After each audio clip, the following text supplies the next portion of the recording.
Então, parabéns ao Vasco, que mais uma vez utilizou bem o fato de estar em casa, o apoio do seu torcedor e a capacidade atual do seu time para fazer partidas sérias, competitivas. Foi mais uma. O Corinthians não conseguiu fazer isso novamente. Pois é, um Vasco que em 5 jogos já tem 3 vitórias, inclusive as últimas 3 vitórias, e um empate. Impressionante como consegue se recuperar no Campeonato Brasileiro, Zupa. É isso, Marcela. Boa noite, companheiros, boa noite, fã de esportes. Cada time foi o que tem sido mesmo, né? Essa arrancada do Vasco tem sido uma arrancada de um time que não é brilhante, porque não tem como o Vasco ser brilhante. Na vitória sobre o São Paulo por 4-1, ali foi o máximo de brilho que o Vasco teve, mas ainda assim foi uma vitória mais na imposição, na organização e na imposição do que propriamente no brilho. E hoje, de novo, o Vasco foi organizado e o Vasco se impôs durante quase todo o jogo diante do Corinthians, pecou muito na última bola. Verratti errou finalização, David errou tomada de decisão, Adson errou tomada de decisão, mas o Vasco foi melhor durante praticamente o jogo todo. Fisicamente, no meio-campo, conseguiu se impor muito e esse é um problema que o Corinthians tem. O Corinthians tem o Ranieri, aí hoje era Ranieri, o Bidon e o Coronado, o Garro estava suspenso, e o Bidon, embora... o Bidon, não é o Piton, tá? Breno Bidon. Embora ele seja muito bom jogador com bola no pé, ele tem pouca imposição física, né? Então o Corinthians sofre muito quando não tem a bola para preencher o meio-campo. E o Vasco preencheu o meio-campo. Inclusive hoje, o Rafael Paiva, talvez até imaginando esse cenário, abriu mão do JP do início, colocou o Praxedes, que é um cara mais de preencher o espaço também, mais alto, estatura, um pouco mais de força. O Vasco ganhou muito o meio-campo. Coordenou as melhores jogadas e eu acho interessante nesse momento do Vasco, nesse momento de crescimento, como o Vasco cresce pelo lado que a gente menos está acostumado a ver. Embora o Piton tenha feito gol, o lado da construção do Vasco tem sido o lado direito nos últimos jogos. Com o Adson jogando por ali, combinando muito bem com o Paulo Henrique, que PH vem jogando bem. O Hugo Moura fechando ali o triângulo, né? O volante com o meia, com o lateral, né? O meia ponta com o lateral, triangulando muito por ali. O Vasco construiu bastante pela direita, deu muito trabalho para a equipe do Corinthians, embora fosse definir o gol de abertura pela esquerda. A gente viu ali no lance em que o Romero salta. Tem o Romero, a impressão que me dá é que no lance do primeiro gol do Vasco, o Romero está com medo de estar em cima da linha, então ele tirou o pé para não fazer o pênalti, mas ele estava fora da área. E aí só que ele tira o pé, o Piton passa e bate cruzado, faz 1-0, quando o Vasco já era melhor, já poderia ter aberto o placar no primeiro tempo. E o Corinthians tem pouca força de reação, né? De novo, não é um time que não corre, não é um time que se entrega, sabe? O torcedor não pode cobrar a falta de empenho desses jogadores. Mas é um time que tem dificuldade para se organizar, tem dificuldade para articular. Hoje, sem o Rodrigo Garro, sofreu ainda mais. As peças ofensivas que o Corinthians tem, elas são muito, muito suscetíveis à fase. O Romero é um jogador de fase, o Yuri Alberto é um jogador de fase, o Wesley é um menino ainda, mas é um jogador também de fase que tenta muito individualmente, mas erra muito mais do que acerta, ainda mais nesse momento de pressão que o Corinthians vive. Então sai muito pouco, né? Saiu a falta do Coronado, que o Jardim fez uma defesaça, o Léo, um chute do Mateuzinho de fora da área no começo do segundo tempo, que o Léo Jardim também encaixou. E estamos conversados. O Corinthians ameaçou muito pouco o Vasco. Então o Vasco foi o time que ele vem sendo, organizado, forte fisicamente, tentando vencer os jogos do jeito que dá e venceu do jeito que deu.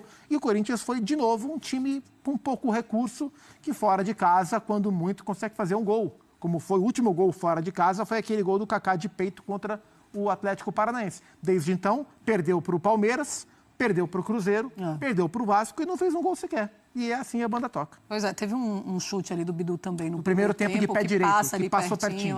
Sim. Mas assim, mais do que isso também não me lembro. A gente tem a tela com a classificação do Campeonato Brasileiro para mostrar para vocês. E eu queria comentar, Djalminha, como está ficando muito, mas muito complicado pro Corinthians. Bom, o Flamengo é o líder com 31 pontos, aí vem Botafogo, Palmeiras, Bahia, São Paulo, Cruzeiro, Atlético Paranaense, Fortaleza, Red Bull, Bragantino. Aí o Vasco já é o 10º colocado com 20 pontos, já está na primeira página.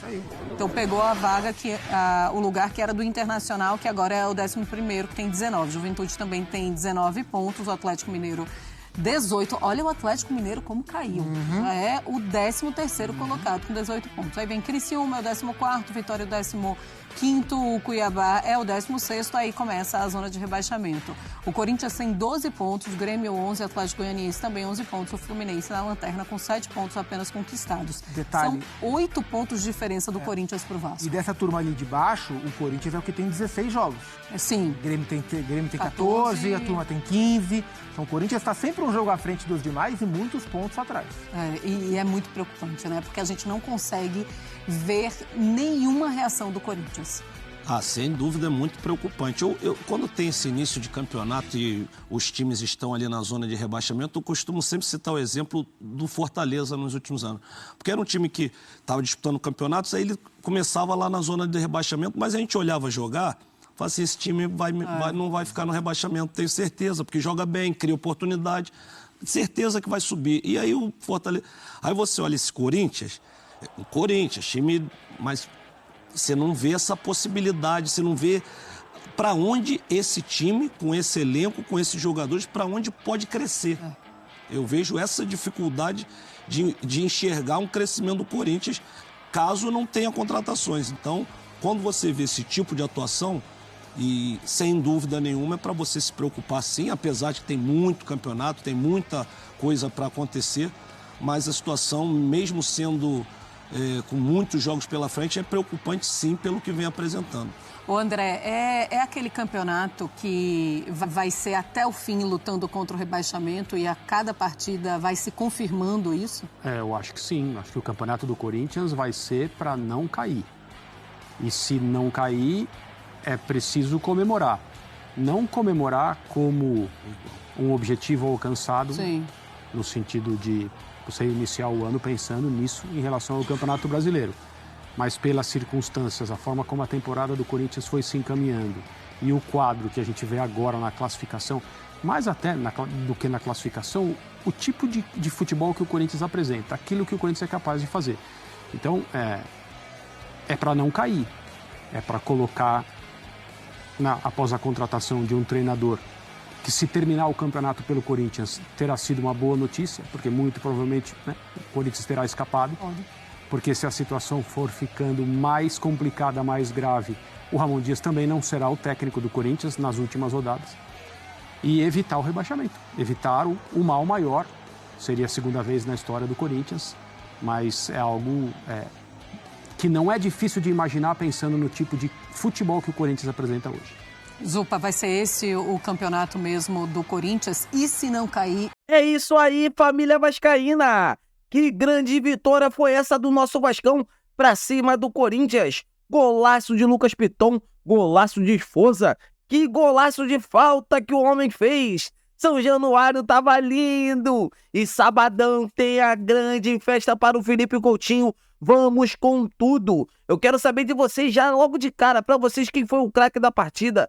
A mídia, a imprensa esportiva está se rendendo ao Vasco da Gama e merecidamente. Vasco tá jogando muita bola, são 5 jogos sem perder. É assim, atuações de gala com o técnico Rafael Paiva, que o time, quando tirou a Álvaro Pacheco, olha a diferença do Vasco, parece que é outro Vasco. É outro Vasco. Se fosse o Vasco agora, jogando contra o Flamengo, não tomaríamos aquela goleada de 6-1.